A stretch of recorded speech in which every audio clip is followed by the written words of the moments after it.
कि जो कुछ प्राप्त हुआ सब नाम से प्राप्त हुआ, ऐसा गोस्वामी जी भी बोलते हैं। बस हम कुछ सावधानियां बता रहे हैं। नाम जापक अगर इन सावधानियों को कर ले तो बहुत जल्दी नाम सिद्ध हो जाए। पहला, हम जिस प्रभु के नाम का जप और कीर्तन करते हैं उसके अनन्य हो जाएं। अनन्य, ये खास बात है। पहली, जो नाम जप करते हैं उसके अनन्य हो जाए। उठते बैठते सोते जागते वही नाम हमारा जीवन बन जाए। बस ये बहुत खास बात है, इसलिए जल्दी इस पे स्थित नहीं हो पाते। जो लोग ये कहते हैं कि मैं तो बहुत से नाम जपता हूं, तो उनको गुरु कृपा प्राप्त नहीं हुई। अभी देख लेना, जिस दिन गुरु कृपा प्राप्त होगी तो आप समिट जाओगे।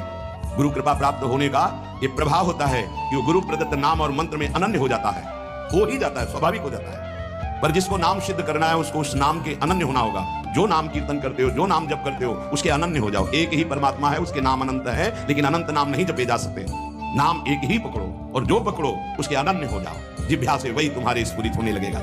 दूसरा, नाम की महिमा है। कितना भी बड़ा पाप किया जाए और नाम जापक का कुछ नहीं बिगाड़ सकता, भस्म कर देता है नाम पाप को। इस बात का भरोसा करके पाप करना, ध्यान दीजिए, नाम की महिमा ऐसी है, पक्का है, पर नाम की महिमा का भरोसा करके पाप करना नाम सिद्ध नहीं होगा। आपके हृदय की अशांति दूर नहीं होगी, चिंता दूर नहीं होगी, आपको अविश्वास हो जाएगा नाम जप में।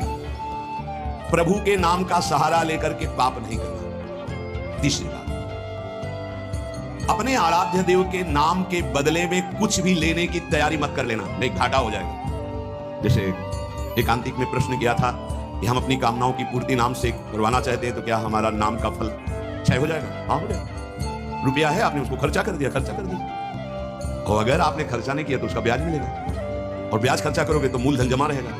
तो जो भगवत भजन करने वाले चतुर सुजान होते हैं वो मूल को कभी खर्चा नहीं करते। क्या मूल का खर्चा? जो हम भजन कर रहे हैं उससे के बदले में कुछ नहीं चाहेंगे, तो ब्याज क्या होगा? नाम आपकी व्यवस्था अपने आप बढ़कर करता रहेगा। जो आप मांगना चाहते थे उससे बढ़कर। आप देख लेना, पहले नाम को तो एकत्रित करो।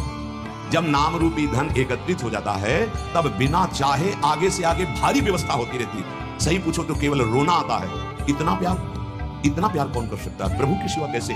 आश्चर्य में, सर्वाश्चर्य में। कैसे तुम्हें वो वाणी की सामर्थ्य नहीं कि वो प्यार बताएं? जो महापुरुष भगवान के समान है, सच्ची मानिए, व्यक्त अव्यक्त, वो आके दुलार करते हैं उस उपासक को जो केवल भरोसा ले लिया है प्रभु का, कोई कामना नहीं और नाम जप करता है। व्यक्त अव्यक्त महापुरुष आके दुलार करते तो एकांत में केवल रोना आता है कि प्रभु मुझ अधम पर इतना कैसे प्यार है। ये सब ब्याज नहीं हो रहा है, मूल तो आपका नाम धन जमा ही है। व्यक्त अव्यक्त महापुरुष दुलार करते हैं, बलिहार निहाल कर देते हैं प्रभु। ईश्वर के नाम रूपी धन का संचय करने वाले को पाप नष्ट करने की भावना भी नहीं सोचनी, अपने आप नष्ट हो जाएगा। आग जला दी तो अंधकार और शीतलता दोनों अपने आप प्रभाव से नष्ट हो जाएंगे। तुम्हें मांगने की जरूरत नहीं कि हे अग्नि देवता आप अंधकार को नष्ट कर दे, शीतलता को नष्ट कर दे। ऐसे ही नाम जापक की दरिद्रता, अज्ञान, अंधकार, ये सब नष्ट हो जाता है। चौथा, अपने आराध्य देव के नाम से बढ़कर और कोई साधन मान लेना, तभी नाम छूट जाएगा। अपने परम प्रीतम के नाम के आगे फिर कोई साधन नहीं। अगर किसी अन्य साधन में महत्व बुद्धि हो गई तो नाम छूट जाएगा। पांचवा, नाम जापक को दिखावा बिल्कुल नहीं करना चाहिए। नाम में एक रोग लग जाता है दंभ का, बनावटी बना। प्रभु का नाम प्रभु के प्रेम के लिए, केवल प्रभु को रिझाने के लिए है। इस बात का पता लगना बड़ा कठिन हो जाता है कि दंभ आ गया है। इस दंभ के दोष से बचने के लिए किसी महापुरुष के अनुशासन में रहने की आवश्यकता है। इस दंभ को हम विनोद भाषा में कह सकते हैं बगुला भक्ति, दिखावटी बना। बगुला एक टांग पे खड़ा है, ऐसा लग रहा है जल में समाधिस्थ हो रहा है, लेकिन उसकी दृष्टि मछली पे है, वो समाधिस्थ नहीं है। और जहां मछली आई खट्ट से कहा, फिर वैसे बैठ गया। जिसकी दृष्टि विषय भोग पर होती है, विषयों पर होती है, मान प्रतिष्ठा पे होती है, वो दंभ भक्ति में लग गया, अब वो नष्ट कर देगा। दंभ दोष से बचना बहुत आवश्यकता की बात है। जिसको अंदर से नाटक करने का स्वभाव बन गया है, मान बड़ाई प्राप्त करने के लिए, अपने को सिद्ध बताने के लिए, वो दंभी हो जाता है। दंभी किसी और को धोखा नहीं दे रहा है, वो अपने आप को धोखा दे रहा है। वो बहुत ही मूर्खता पूर्वक अपने धन को खो रहा है। सर्वदर्शी भगवान को भला धोखा कौन दे सकता है? हम कह सकते हैं कि वो धूर्त जो दंभ और पाखंड कर रहा है वो अपनी वासनाओं की पूर्ति के लिए सिद्ध बनना चाहता है, वो बहुत बुरी तरह भ्रष्ट हो जाता है। देखो ये बातें महापुरुष जन गुरुजन बोल रहे हैं, बहुत सावधानी से हृदय में धारण करना है। जो दंभी होता है वो पाप करने से संकोच नहीं करता, उसका पाप चिरमित्र बन जाता है, चिरंजीवी मित्र, मतलब जब तक जिएगा पाप करेगा। बहुत ये चूक हो जाती है, दम्भ नहीं होना चाहिए। गलती हो जाए हम हृदय से स्वीकार करते हैं, आगे बढ़ जाओगे। अब हम तो भजन करते हैं, भजन के बल से सारे पाप नष्ट कर देंगे, या किसी भी तरह का कोई नाटक प्रदर्शन करना, बहुत जोर का दम्भ बढ़ जाता है। ऐसे नाटक होने लगते हैं, लगता है भगवान इनको औषधि की जरूरत है, पक्का दिमाग खिसक गया है, इनको औषधि की जरूरत है। ऐसा शास्त्र सम्मत सिद्ध नहीं होता। खूब भगवदानंद में ब्रह्मानंद में डूबे हुए सिद्धों के दर्शन किए हैं।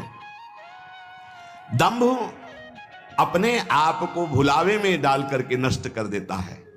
दंभी को पापों से घृणा नहीं होती, दंभी को दिखावे में बहुत रति हो जाती, जिससे लोग कहें, देखो जब सच्ची भक्ति करोगे तुम्हें लोग कहेंगे भक्त, भजनानंदी, या कोई महान शब्द से संबोधन करेंगे तो तुम्हें चुभेगा, तुम्हें संकोच होगा, तुम्हें एक ऐसा लगेगा कौन सा पाप बन गया कि मैंने ये बात अपने कान से सुन ली।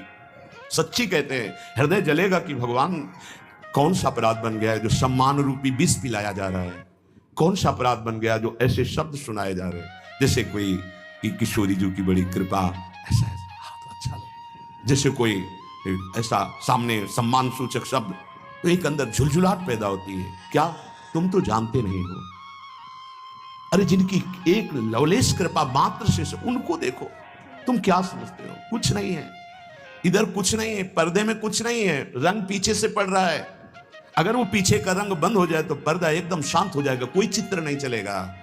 ये जो चित्र की विचित्रता है पीछे से है, भगवत प्रकाश आ रहा है, गुरु प्रकाश आ रहा है, उसको देखो। उपासक उसको देखता है, इसलिए सदैव दैन्य रहता है कि सामने तुम्हें पर्दा दिखाई दे रहा है लेकिन पीछे गुरु प्रताप है, पीछे इष्ट प्रताप है। उपासक इष्ट प्रताप को देखता है। जैसे रहीमदास जी का बड़ा यश हो रहा था, वो स्वर्ण मुद्राएं बांट रहे थे, तो ऐसे बांट रहे। किसी ने पूछा कि प्रभु आप नेत्र नीचे करके क्यों बांट रहे हैं? देने वाला तो कोई और है, उससे कोई जय जयकार कर नहीं रहा। मेरे नेत्र इसलिए नीचे है कि देने वाले को देख नहीं पा रहे हो, लोग भरम मोह पे करें कि रहीमदास जी बांट रहे, इसलिए मेरे शर्म के कारण नेत्र नीचे।